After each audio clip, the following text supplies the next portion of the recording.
Okay, so here we are for the today's meet. Our professional speaker, today's speaker, is all the way from UK, and she is a life coach.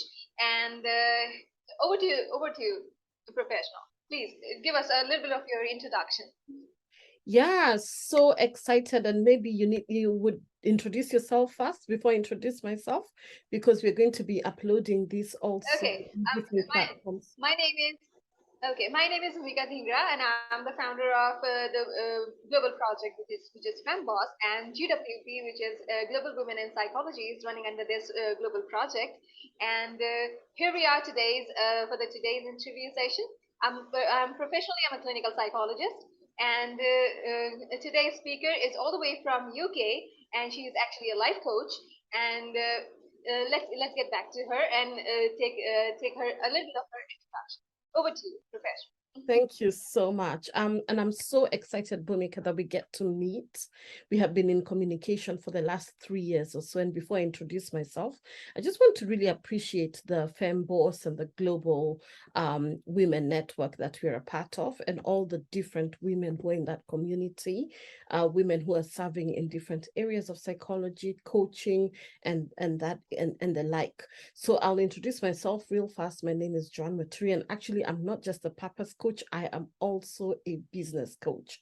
I work with professional women who are looking to really tap into their unique gifts, to step into their purpose and align their soul's path so that they can create a business linked to their unique gifts and talents that they are madly, deeply in love with.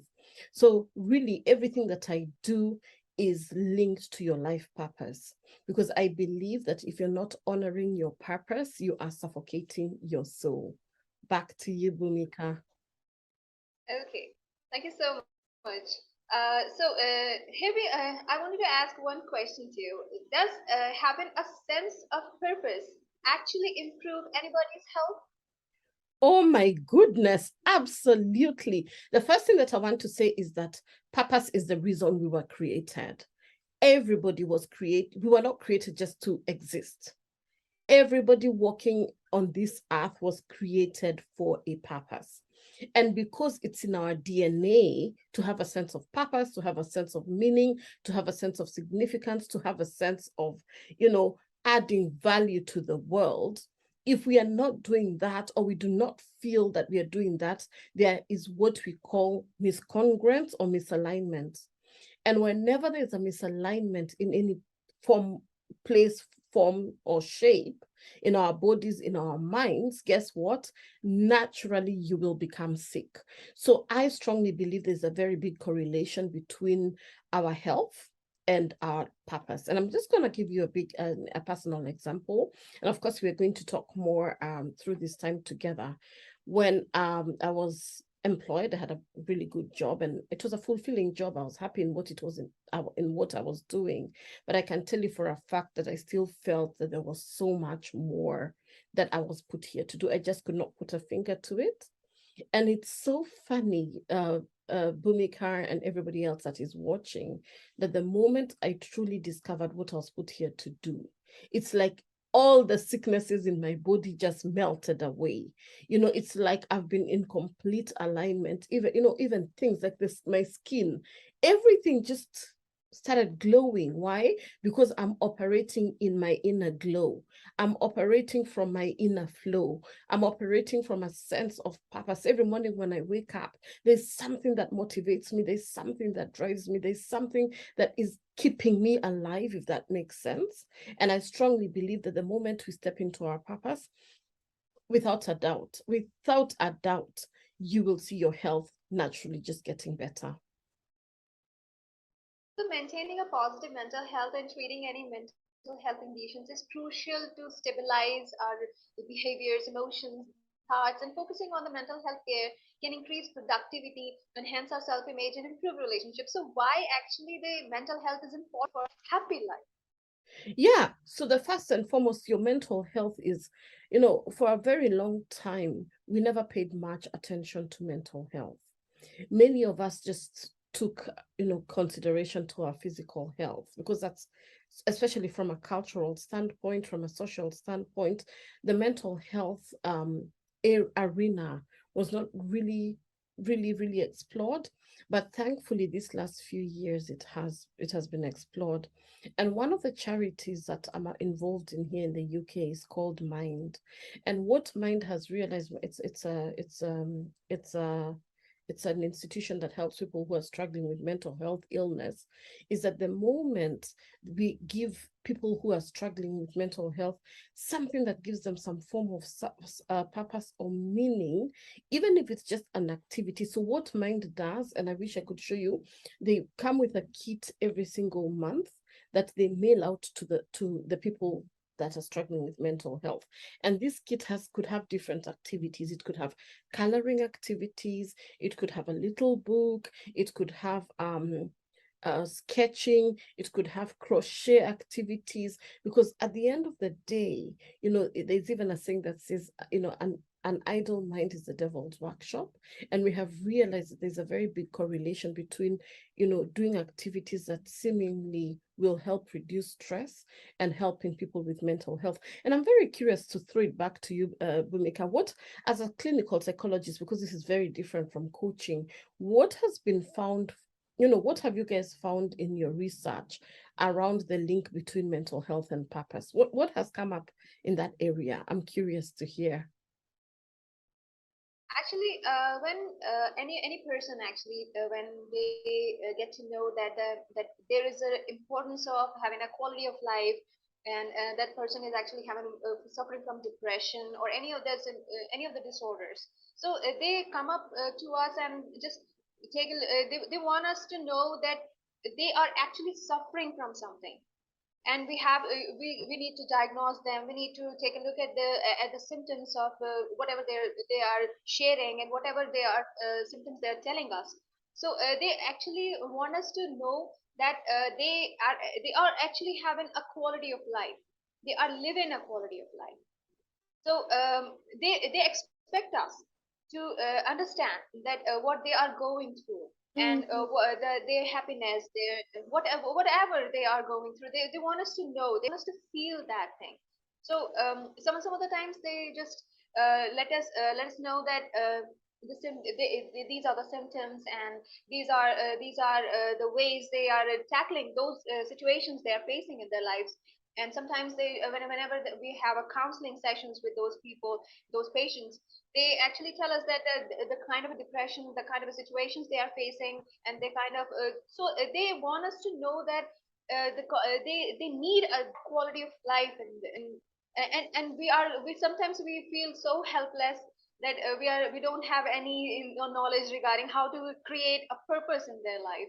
So these are kind of the situations that we get fixed, and sometimes we feel so helpless with those patients that we can't do anything. We can only listen to you, and just diagnose. We can only diagnose you and just give you the treatment, those therapies. And sometimes these things actually makes us feel like we are good for nothing at that kind of a situation, because people, the life coaches, the business coaches, sometimes can do the best for those patients. Yes, And we can't. sorry to interrupt you. I really like that, because most people do not understand that the medicine part, the psychology part has to combine with the life purpose part, with the life coaching part. And there's no way, and I'm so happy you bring that up, that you psychologists can operate in isolation, and there is no way that us coaches should operate in isolation. And that's why I strongly believe that even the network that you have created is so helpful, because we are able to bring psychologists, even as we give medication, even as medication is prescribed for depression, bipolar, any of the conditions, anxiety. I strongly believe there are other remedies that can be incorporated that do not necessarily need to include medication, and that is where the coaching comes in. So thank you so much for highlighting that, because sometimes even by them just finding that sense of purpose, Bumi, I've come to realize that they even get off medication. Case in point, one of my clients was struggling. She went through a very traumatic life experience, and without going into the details, she came to me for life coaching work. And as we were doing the life coaching, it was the tools I was using were really helping her to sort of bridge the gap between where she is and where it is that she wants to go. And she told me that as we were speaking, she realized that a lot of what was missing from her life was that sense of purpose.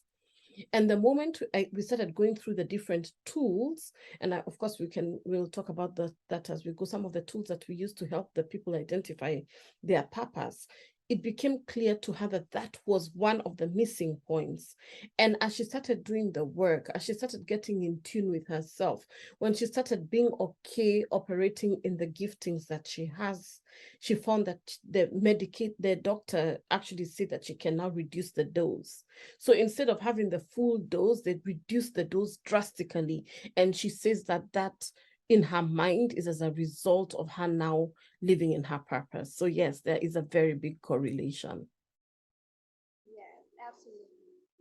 So, how does exactly mental health relate to the quality of life? Yeah, if you're depressed, if you're anxious, if you're going through mental trauma, or you're going through anything that is affecting your mind, obviously you cannot perform at your optimum. And I can use this as an example for myself.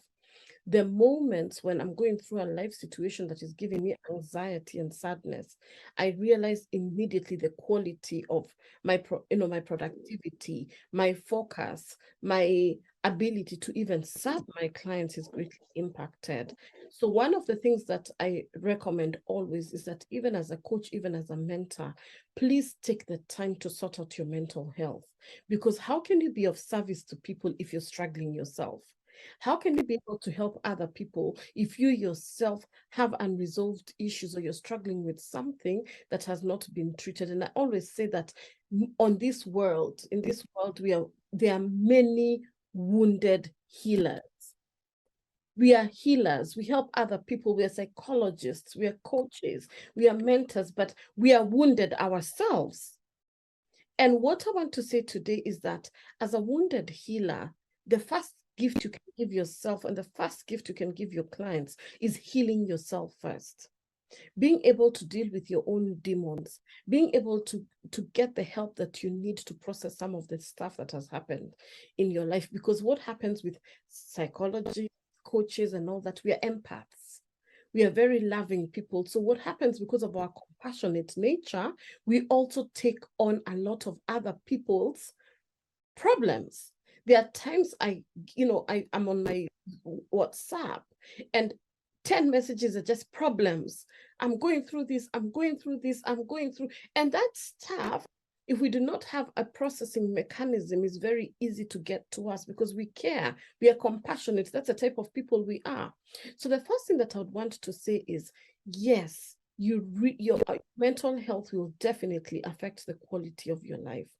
And I strongly believe that even as a professional, we all need therapy. We all need somebody to help us process the stuff that is going through our heads, so that we can be able to offload it, so that we can be able to process it, so that we can be able to get it off our heads, so that we can be of best service to those we have been called to serve. So there is no shame in having a therapist. There is no shame in getting help. And there is no shame in having to take medication for any mental health struggles, if at all you have them. Because again, really quickly, because how come it's okay to say, that just came to my mind, how come it's okay to say that I'm having a stomachache? How come it's okay to say I'm having a headache? How come it's okay to say that, I'm having pain in my back? We also have to realize that mental health, mental illness, or mental health conditions are the same as any other conditions. So we have to be in a position where we now normalize treating mental health like any other sickness. When somebody has a headache, you don't frown down on them. When somebody has a stomachache, you don't say anything. You're like, oh, get treated, get medicine. So similarly, when it comes to mental health, we should really normalize people getting the support and treatment for that. Absolutely. Mental health should not be considered as a shame. Yes. Absolutely. It is actually, yes, absolutely. Yeah. So there are some studies. There are some studies that shows consistently that demonstrates a link between the finding meaning of life and experiencing the psychological well-being. So how and why finding meaning of life can actually improve well-being? Yeah, I'll give a case study.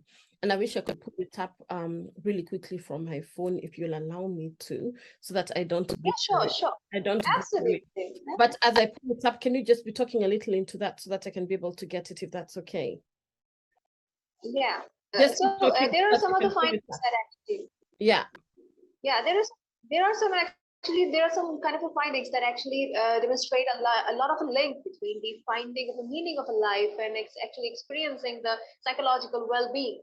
So just by finding a meaning of life, we can actually experience a kind of a psychological positiveness and the mindfulness and many other things like that, including the psychological well-being as well. So there are some of the findings uh, uh, which tells all the links, the relation between the both, but how and why exactly the finding a meaning in life by any person can actually improve the well-being of that person. Yeah, we're going to talk about that, but I really want to start with Viktor Frankl. I don't know if you've heard, he wrote The Meaning of Life. Yeah, Man's Meaning of Life. I forget the exact name of the word. And what happened with this man is that he gives a very vivid account of an individual's experience as a prisoner in the Nazi concentration camp. I don't know if you've been able to find it. It's called Man's Search for Meaning by Viktor E. Frankl.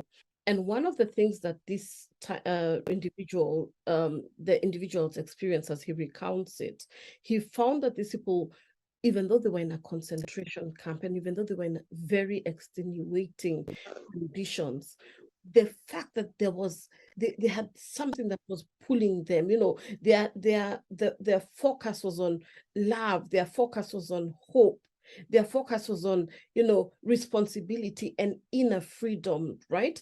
And they found that even as they were enduring these extremely harrowing conditions, there was something inside of them, which is that meaning of life that was pushing them.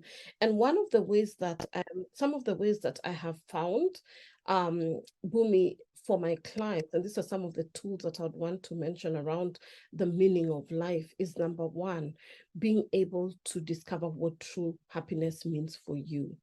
We are all different individuals. And for me, what gives me happiness may not necessarily be what gives you happiness. Yesterday, my friend and I went, when you were trying to contact me, we usually have Sunday lunch here, as is custom, with friends, and we go out. And one of my friends at the table said something so special. She said for her, it's not the big things that matter. It's the little things that matter. Being able to just go outside for 10 minutes and just get some fresh air, for her, that is so important, as is for me. For somebody else, having a big Mercedes Benz parked outside their house could be what gives them happiness. So happiness is subjective. You need to find out what true happiness means for yourself. The second thing is pursuing your gifts and your talents. It's a non-negotiable. I keep saying that, when you operate in your gifting, you will encounter boundless joy. You will encounter boundless hope. Like the Viktor Frankl, we still read a lot of his messages, right? And I'm going to give you a couple of his quotes. And another thing that I found is very significant in us living a life of meaning is having and creating connection, like what you and I have done. Look, it's over 3 years, but here we are now, right? We have maintained the consistent connection. We have kept in touch. You're all the way in India. I am all the way in UK. But there's something between me and you that just loves each other. Even though we are in different places, is and something that connects us. And that connection is a very big, very big thing in terms of fulfillment of purpose. Another thing that I found is very important as we search for meaning in our lives is being in a position where we serve and help others. And that's why, as coaches, as therapists, as psychologists, counseling psychologists, and all that area, we get so much fulfillment because we are in the business of helping others, right?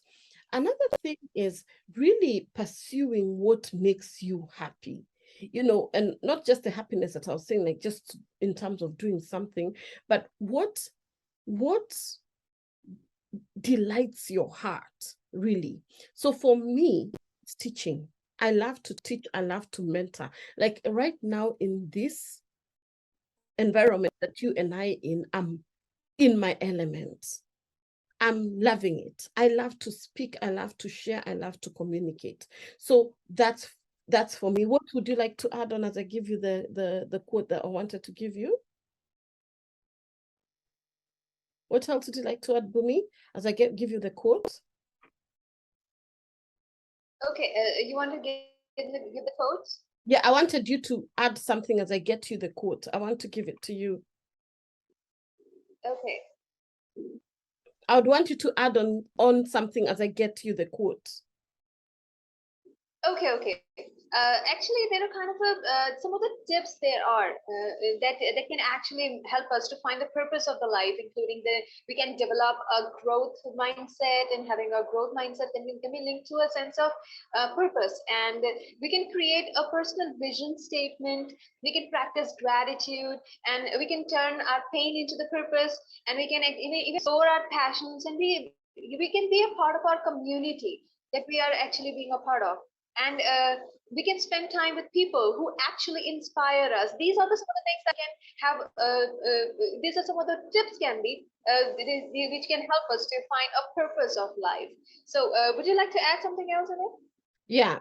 So one of the quotes that he says, and this is the one that I was looking for, and I'll definitely share because he's such an one of the biggest resources we have when it comes to man's search for meaning, is he said everything can be taken from a man, and of course in this case we say also a woman, but one thing, the last of the human freedoms, is to choose one's attitude in any given set of circumstances, to choose one's own way, right?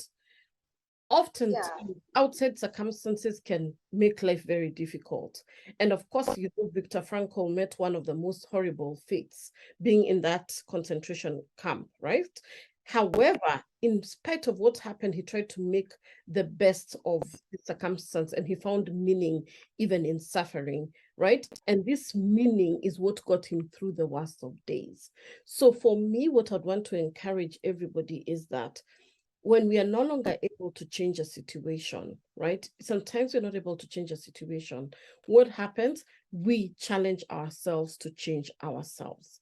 When I find a situation that I'm really struggling with, I'm like, this situation is very difficult, but what can I do to change myself so that I can be able to cope with that circumstance? So as I work on changing myself, I'm then able to adapt to the circumstance, and the lessons that we learn from that, the lessons that we pick up from this is actually what helps us to really find true meaning in life. Yeah. So talking about the mental health actually helps us improve our communities by making it more acceptable for those suffering from the mental health to seek help. In addition, the mental health isn't just about mental illnesses, it's about maintaining a positive state of well-being. So why actually talking about mental health is actually important for anybody? Yeah, please repeat the question. I couldn't hear you very well. Could you repeat your question? Yeah, why talking about the mental health is actually important for any person? Yeah, because as we've said this before, as I was saying, how you look at life, and this is what I've just mentioned now, how you how you view life situations, right? If you're some people look at life from half empty, another one looks at it from half full. But I found that when I maintain, and I'm talking about myself and my clients, a lot of the thing that I try to do is to help them to maintain a positive outlook. And one of the things that I have that we use, as I use some of the resources I use even in my coaching, is ancient teachings that are so important, especially for me, coming from the Bible, because I believe that if I operate as a spiritual being, I operate from the place of spirit rather than from my body, I'm able to look at things from the angle of what does God say about me? He says that I am fearfully and wonderfully made. God says that he knows every single hair on my head. He knew me before I was even knitted in my mother's womb. And that's why spirituality is such an essential part of also maintaining your mental health.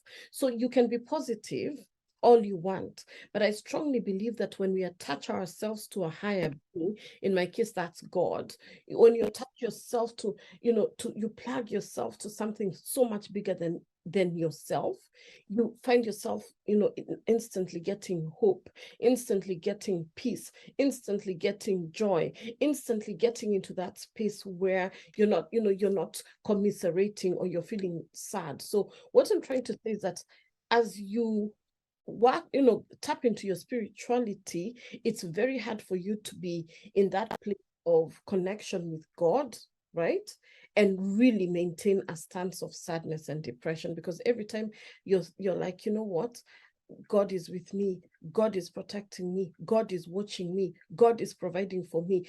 As you say, and in fact, some of the tools that I give my clients are affirmations, because there's no way you can be in a state of gratitude and in a state of and in a state of positivity, and at the same time be holding depressive thoughts. It cannot work. It's either or the other. So I hope that helps. Yeah, absolutely. So when it comes to the emotional health actually allows us to work productively and cope with the stresses of everyday's life. It can actually help us realize our full potential sometimes. It helps us to work with other people and contribute to the society. So why is it actually important to be mentally, emotionally, and socially healthy? It is very important. And just yesterday, one of the classes I was taking part in, were talking about some of the tools to use. And one of the things that we're talking about was how we respond to situations versus how we react to situations. And when it comes to emotional intelligence, a lot of what we teach our clients is how to learn to respond. Many of us are very reactive in situations. Something is thrown at, like, a stressful situation, like, I don't know how in your city, do you have a lot of traffic in your city? Do you have Yes, a yeah? little. Yes, absolutely. So Yes, yes. when you're in traffic, let's just use you as an example. So when you're in traffic, how normally, of course, I know you're a psychologist, you have the tools, but just think about a normal person in traffic. How are they? How do they react? How do most people react in traffic? They react in a lot of stress sometimes. They just being so annoyed and they are facing a lot of struggles just to reach out their destination point.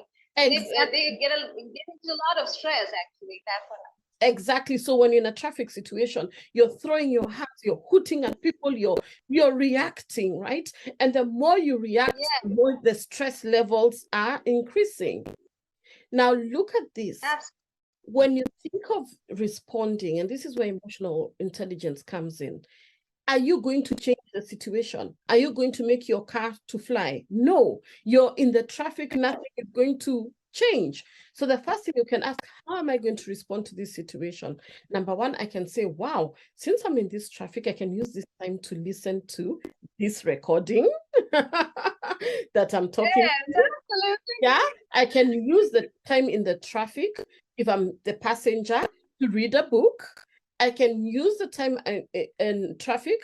I get so many WhatsApp messages in a day. I'll be like, you know what? This is a perfect time for me to clear all my WhatsApp messages and respond to a couple of emails. That is now responding to the situation rather than reacting.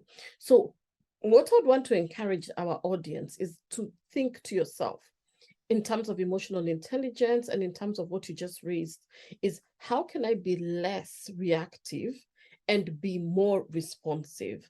Another example, that I would want to give is, a lot of us react when people hurt us, right? You know, people who have children, you have kids can do some things that can make you go crazy, you know? And sometimes as a parent, you just, don't disturb me, da, da, da, da, and they go crazy on the children, right? Without forgetting that kids are just kids. That's the nature of a child. Children are curious. Children will do, you know, things that will, they're kids. That's what being a child means, right? So the first thing as a parent is to really look back and see, where is it that I'm forcing my children to become adults? Where is it that I'm making my children to run, you know, ahead, instead of letting them go through the milestones that they need, you know, in order to be able to live well, right? So what does that entail? It means you sitting down with yourself. And when it comes to responsiveness, I want to say this, Bhumika, it requires patience. It requires you to be sober. And some of the tools that are very important, and I'm sure you can add a few to what I'm saying, is mindfulness.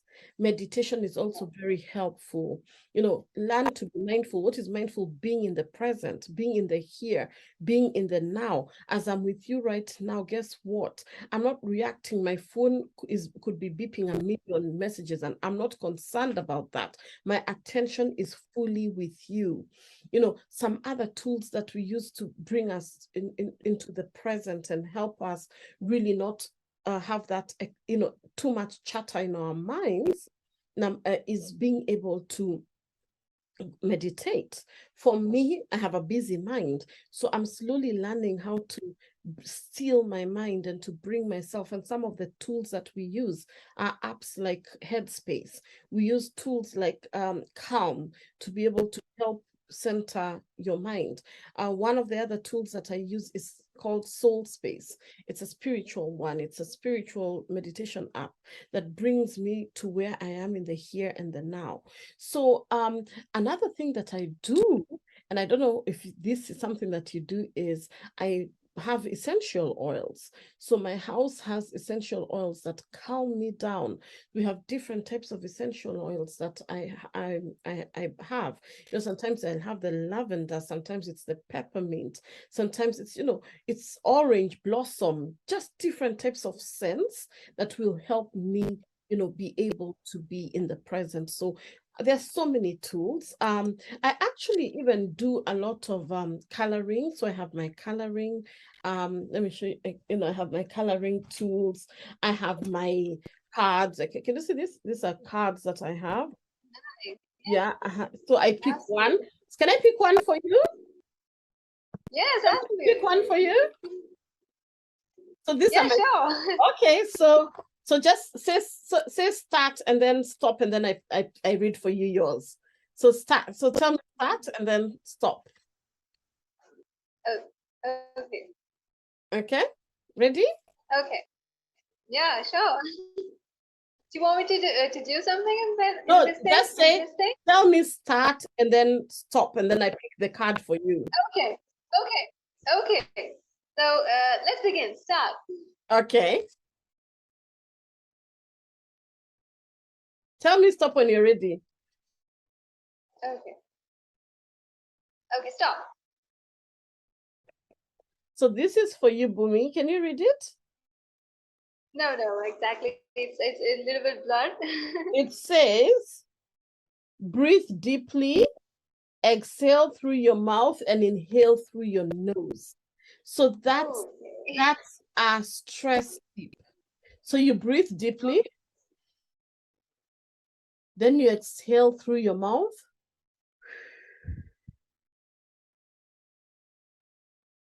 And you can do that like 7 times. That's a stress relief tool, right? Absolutely. Another one. Absolutely. Yeah, let's look at another one, because I have them here in front of me, right? Here, this is another one. I'm going to read it for you. It says, stress is caused by being here, but wanting to be there, or being in the present, but wanting to be in the future. It's a split that tears you apart inside. So if you're trying to, how does stress come? That, you know, you're here, but you want to be there. You're looking at somebody else. You're comparing yourself. You're evaluating the where you are in your life, and you're saying to yourself, I should have been a bit farther. And then you're looking at your colleagues and you're looking at your friends, and you're thinking that their lives is so much better than yours. It's not. It's you who has chosen to look at it that way. So the moment we start accepting ourselves, the moment we start seeing ourselves that where we are is exactly where we're meant to be, it completely changes the game. And another tool that I'll give you that I really like is, I always say, I flow, I do not force. So what this means for me is I'm like water. I flow. If something is feeling not aligned for me, I won't do it. I won't do it. I won't pursue it. Even when it comes to my coaching work, if I'm about to teach a program and something tells me, oh, this is not the time to do it, I will always listen, because I've realized that when I force things, or I try to make things, work, and they're not really working, there's what we call miscongruence. And this miscongruence is terrible, because when you're operating from a place of miscongruence, it's like you're, trying to swim uphill. It's like it's just an uphill task. So I work with flow. Flow is so important for me. Yeah, so that's just something I wanted to share. Okay. So there are some of the studies that shows that untreated mental illness can actually cause severe emotional, behavioral, and physical health problems, including it actually includes unhappiness and decreased enjoyment of life, and even the family conflicts. So, how mental health problems can actually impact on any person's life? Oh, sorry, Bumi. My phone was ringing. Sorry, repeat that again. Sorry, my apologies. It's okay. Yeah. So, so I was actually asking you that there are some studies that shows that untreated mental illness can actually cause severe emotional, behavioral, and as well as physical health problems, including it actually causes unhappiness and sometimes decreased enjoyment of the life, even the family conflicts. So, how mental health problems can actually impact on any person's life? Oh my goodness. And I can tell you this from observation of, even family members or people that I personally know who have struggled with mental health issues. I have seen a very distinct difference between when they have had it treated, or when, because sometimes what happens with mental health, people bury their head in the sand. You know what I mean? They're like, oh, I'm just stressed, I'm just anxious, it's just gonna go. But it's like anything, like a wound. If you have a wound, it's cut, you have a cut, you leave it open, you leave it exposed, it becomes toxic, it becomes contaminated, it becomes, it can lead to, what do you call it? Poisoning of the bloodstream. Like, what do you think is a small wound can become something very major if it is not treated. So similarly, one of the things that, if mental health uh, situations or mental health illnesses are not treated, it becomes so much worse. Because what happens is that there's the build-up. Remember, this person is already struggling, and a struggling person already is going through so much internal pressure. And that's why you find sometimes that somebody who is, just think they're depressed. Like yesterday, during the lunch, one of my friends was sharing how her cousin sadly committed suicide the other day. And she was saying that there was no indication that this person was struggling mentally.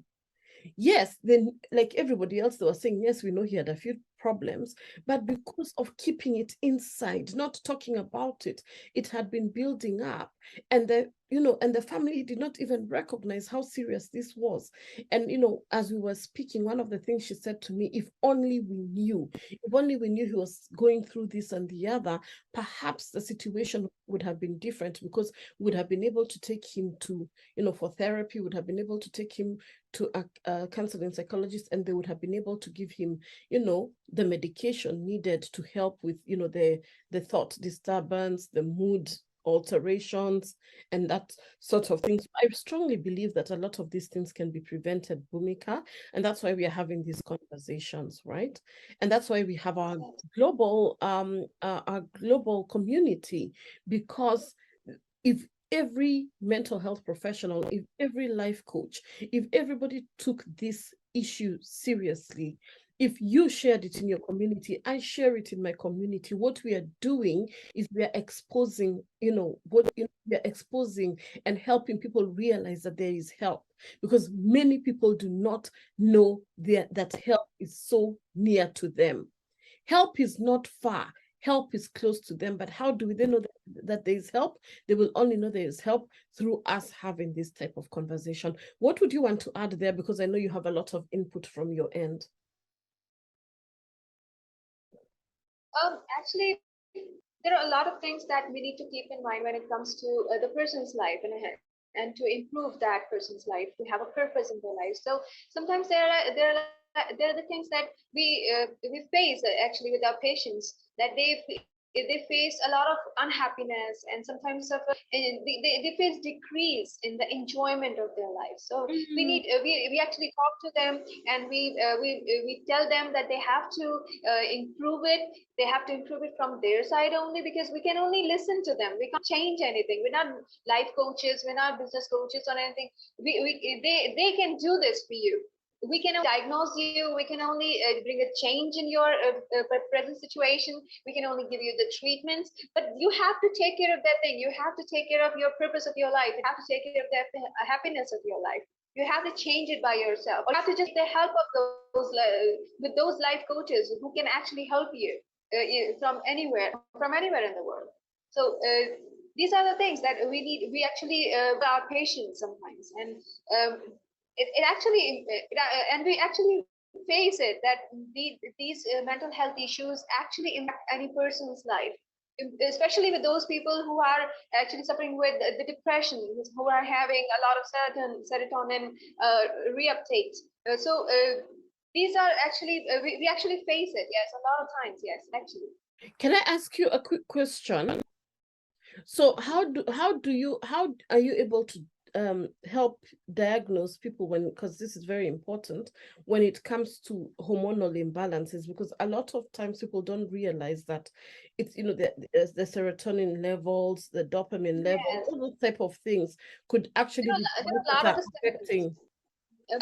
Actually, a patient comes to us and they tell us that they're suffering with a lot of symptoms, and we actually diagnose them with their symptoms. So a lot of tests are there which helps us to diagnose that what kind of symptoms that person is actually showing to us.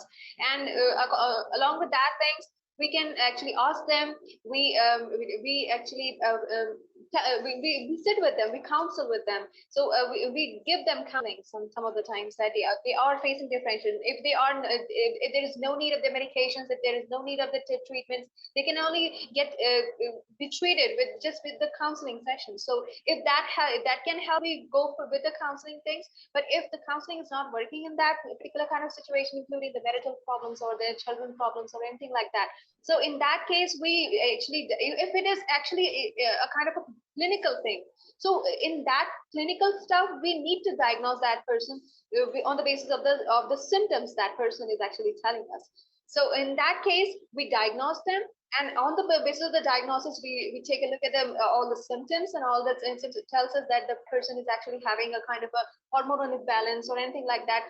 So there's actually no test for just to take a look at what kind of a hormone imbalance is there in that, because these kind of these are not actually as hormones. These are actually chemical imbalances, including dopamine. Neurotransmitters are involved. So there is no such tells that is actually have a lot of serotonin takes dopamine high or anything like that. So on the symptoms, we actually take a look at the person's situation, and we diagnose them, and we decide that what kind of a treatment that person is actually required with that person. So So Excellent. this whole thing goes this way. Oh, I like it. You broke off a little, but yes, I got what you meant. Yeah. Yeah. Yeah. And also, one of the things that I would also encourage us as coaches and all this back to the spiritual side. I strongly feel that anybody who has a sense of spirituality, it truly and honestly, it does help, having to know that there's someone who created you, someone who loves you unconditionally, and being able to, like prayer, going and saying that, this is very hard for me. I cannot understand what is happening in my life right now, but please help me. It helps just to release it. And I'm curious for you. Do you also see that there's a very big correlation between spirituality and supporting people going through mental health Yes, issues? Do yes, you agree with me?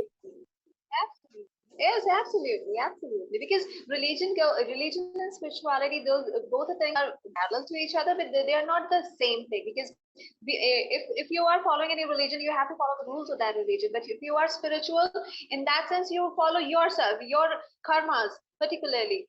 So the spirituality and mental health actually go hand in hand. If you are spiritual, you can have a better mental well-being, and actually, it actually helps a lot of the work. Yes. Yeah, and as I said, having that individual relationship with God, because it's so personal. My relationship with God is my relationship, and that's why what you said, Yes. religion can be just full of rituals. Religion is very ritual driven, but when it comes to spirituality, and it's more about relationship, it's about being able to tap into that personal relationship that you have with your creator, you know and for me, I find that during my moments of stress, moments of anxiety, being able to know that, what, God, I'm going through this. Can you help me? I'm going through this. Please, please, please help. I find that just even saying it, those words coming out has been very helpful for me. So, yeah. Yes, absolutely. So, when it comes to the society, so unaddressed mental health problems can actually have a negative influence on the homelessness or the poverty, and they may impact the productivity of this local businesses, or sometimes healthcare costs, and impede the ability of the children and youth to succeed in school, and sometimes even lead to the family and the community disruption. So, how does exactly mental health impact the society in overall sense? So imagine if we were all walking in depression or stress. Imagine what that would be like. Imagine what it would be like. Is that yours? I can hear a phone. Okay. Yeah, yeah. Yeah. So imagine if and everybody was working with an undiagnosed mental health condition. Would we be able to do anything really? So the first thing that I want to say is that we need to take this really seriously. And the fact that we are living in a very fast-paced world, we are living in times that are just moving like nobody's business. I wrote an email this morning and I was saying that literally to me, January 1st was yesterday. And I blink, we're already in September. So with the way times are, time is moving so fast with the technological advancement, you add social media, you add politics, you add the effects of COVID-19, you add economic recession. What we're learning that we're literally going into an economic recession. It would not surprise me that the numbers of depression and anxiety and related disorders is increasing because we are in tumultuous times. So bearing that in mind, one of the things I would say is that we need to really encourage people to get into this industry.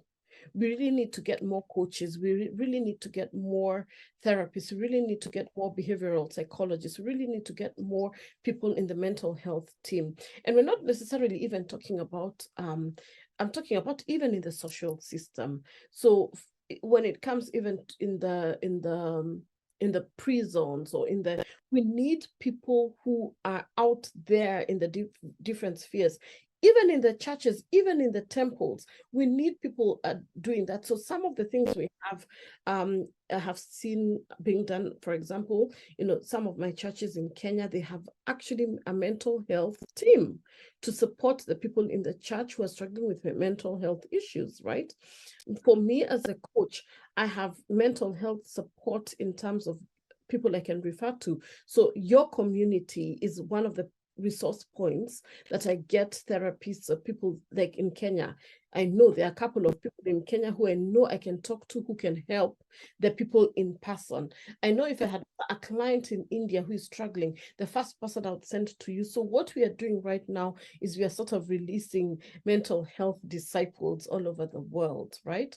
So all this to say, Bhumika, is we need to get more and more people, seeing the mental health side of things as an area that they could potentially tap into. One of the plans I have for 2023, and I'm saying it out loud, is actually to go back to uni for mental health. Right? I want to do a behavioral psychology course with mental health, with a mental health piece attached to it.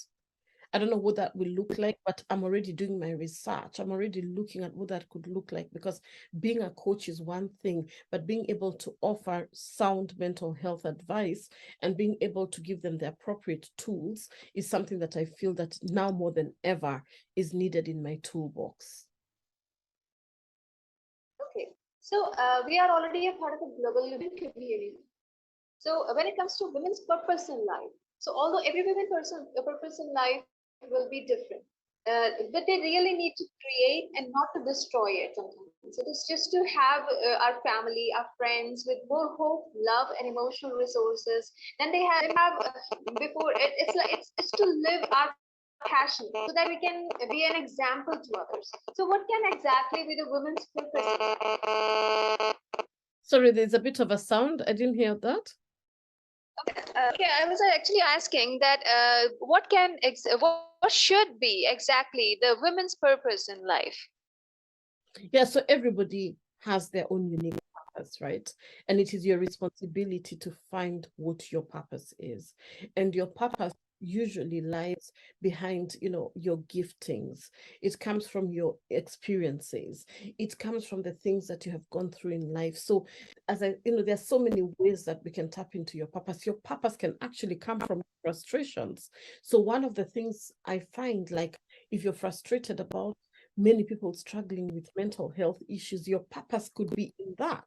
So such a person would consider, again, being a therapist, could consider being a life coach, because that's an area that is a source of frustration for them. So your purpose can be found in so many ways. What are some of the things that you were growing up, when growing up you were so passionate about, that up to now, you may have abandoned them, but you still love to do them? So as I grew up, I loved to speak everywhere I went, even in school. I was, in the debate club. I loved to talk. I had no issue talking in front of people. So little did I know that my purpose was attached to that. And now as an adult, I can strongly see how my gifts as a child have led me to where I am, right? Another thing, as I said, is your skill sets and your experiences. So it's so easy to if you've worked in a corporate job and you have some gifting. So for example, you're very good in accounting, you're very good in finance. That could be an area of your purpose where you're able to become an accountant and a consultant to help people with their finances, because that's an area that you have greatly developed. So everybody can be able to tap into that. And obviously, I'm sure that we'll be able to give them more of my contact, but I want to say that our purpose is within us. It's already inside. It's not something that we're going to look for externally. When we were born, it was already deposited in us. So all we need to do is to use the resources and the tools to really excavate it from within ourselves. So, is there any way we can actually strengthen the positive mental well-being? I mean, we can connect with other people. Good relationships are important for our mental well-being, and being physically active. Being active is not just great for us, and for the physical health and fitness as well. Or maybe pay attention to the present moment, that can be considered as mindfulness. So, Yeah. are there any ways to strengthen the positive mental health? Of course, just as I said, we can use our affirmations. Affirmations are very helpful tools. You know, I Absolutely. am blessed, I am favored, I am prosperous, and saying it with conviction, right? I am so fortunate that I'm able to live out my life's purpose. I have been designed for such a time as this. Creativity is what drives me to live in my calling. You know, saying this affirmation, saying these things, I'm strong, I'm resilient, I am capable, I have everything it takes to live out my full purpose. Like being able to articulate your own, even if you don't believe it, keep saying it, keep repeating it to yourself, and it will start slowly to stick in your head. Again, we talked about the different tools that we can use, like applications that we can use for like Headspace, you know, to help us in terms of meditation. I shared Calm. There's so many different ones that we can use. And then of course, being in community with like-minded people. I have created, you know, my own different communities on Facebook, you know, where I share tools through Facebook Lives and all this that can help really people really step into their purpose, and also a part of a, community such as the one you have created, where you relate with like-minded people, and as you operate with like-minded people, some of the things that they share, some of the resources that they share, you can be able to add them to your toolbox. So I strongly believe being in community with like-minded people is very important. But again, also some of those tools like meditation, the mindfulness, the affirmations, the journaling. Journaling is one of the biggest tools I have used for my own mental health. I write, I love to write. And as much as I love to speak, I also love, you know, one of my clients is to bleed on paper. So I release all my feelings, I release everything on paper. And journaling has been a tool that I have used for very long. Another tool that really helps me is visualization, you know, visualizing for a better future. I also use vision boards, and I teach vision boards to help people really tap into those in-depth desires that they have. So there are so many tools, but those are some of the ones that I could mention right now. Another So, is thing it true? also, Yeah. really quickly, is hypnotherapy. Hypnotherapy is one of the tools that I know. You know, there are different programs. It's not something that I teach because I don't know how to do it, and it's not in my area, but I know hypnotherapy is one of the tools that is very helpful in helping people really release a lot of depression and anxiety, and really get that fog out of their head, get the mental fog out of their head, so that they can be able to really step into their purpose. So yeah, those are some of the ones that are off my head. Absolutely. So, how are actually the emotions connected to the mental health? Emotional health is one aspect of the mental health, and it is our ability to cope with both positive and the negative emotions, which may include awareness of them. And emotionally healthy people have good coping mechanisms as well for the negative emotions.